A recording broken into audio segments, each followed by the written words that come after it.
Yeah, at the end of the day, what I realize is success in globalization is not at all about strategy. It's fundamentally about leadership and culture of companies. And amongst and sort of the leaders, two leaders are particularly important. One is the global CEO, and one is the country manager on the ground. And the companies that succeed have very different models for both these roles. So if you look at companies that done really well in India and in emerging markets, almost always you will find at some point in their time they had an extraordinary CEO who was what I call a globalizer. They believed in the potential of these markets. They were able to see past the chaos and therefore make a leap of faith that one day this is going to be a important market for us. And so you take a look at Sam Parmesan of IBM. He comes to India in 2003 and with his board and says, you know what, the world has moved east. India is where IT services is happening. And they pivot this whole company.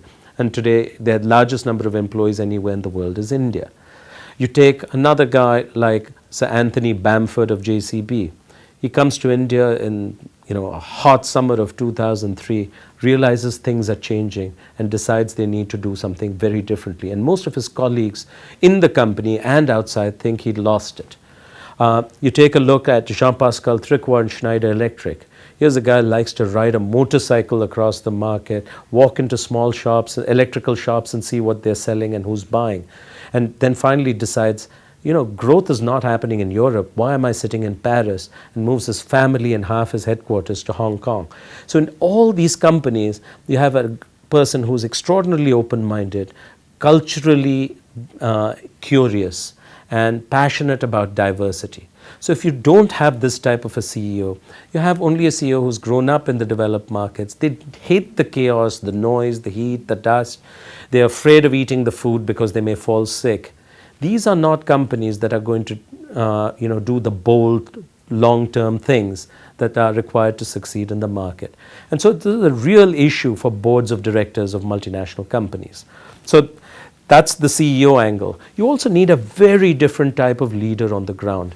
You need somebody who is, above all, entrepreneurial, who's able to take the assets of the company and combine it in funny ways and make a success in the local market. So think about the two joint venture partners, young guys, Vikram Bakshi and Amit Jatia at McDonald's.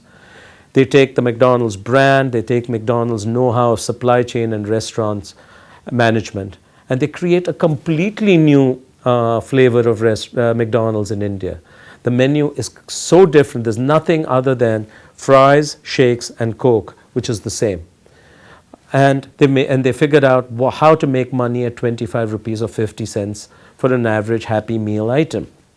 So you need an entrepreneurial type of leader. You need a leader who's passionate about India. If you're not passionate about India, you're going to get exhausted very quickly. I think about the country manager's job as being one where you're crushed between two bureaucracies, the bureaucracy of India and the bureaucracy of headquarters. It's a very exhausting job. And so only if you're passionate about this country will you find the energy to stay 5, 7, 8 years in the job. And that's what it takes to build a great company.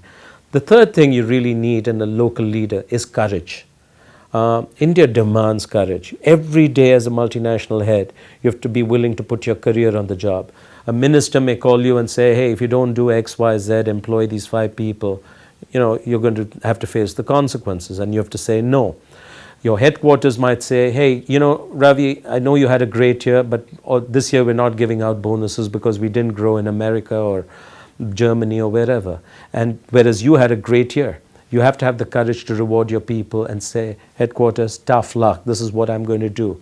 So every day you will encounter challenges where you have to show the courage to do what is right, not what is convenient, where you have to be willing to ask for forgiveness rather than permission. That's a rare, rare, rare breed. And most of all, you need tenacity and resilience. Okay? Every day you will face situations you've never encountered before, and you have to figure it out on the fly. And even if you stumble once, you have to pick yourself up till you succeed. So these are very different qualities than people look for. Most of the time they look for people who can deliver the quarter, good at execution, sell like mad. Those are important, but these are far more so. Now, such people don't grow on trees. You can't just go out into the market with this profile and expect to find 3 people. So what you have to do, and this is what successful companies do, you have to grow these leaders. And the way you grow them is betting on young people. India is about young people, and revolutions are not dreamt of by aging grey men with pot bellies. All revolutions are the product of young, restless minds. And so it is in companies. So you have to find young people in their 20s and 30s who have courage, who are entrepreneurial, who are passionate, and give them big jobs and big challenges way before they're ready for it, and then help them succeed. And they grow to meet your expectations and surpass them. That's how you breed leaders, and that's what these great companies do.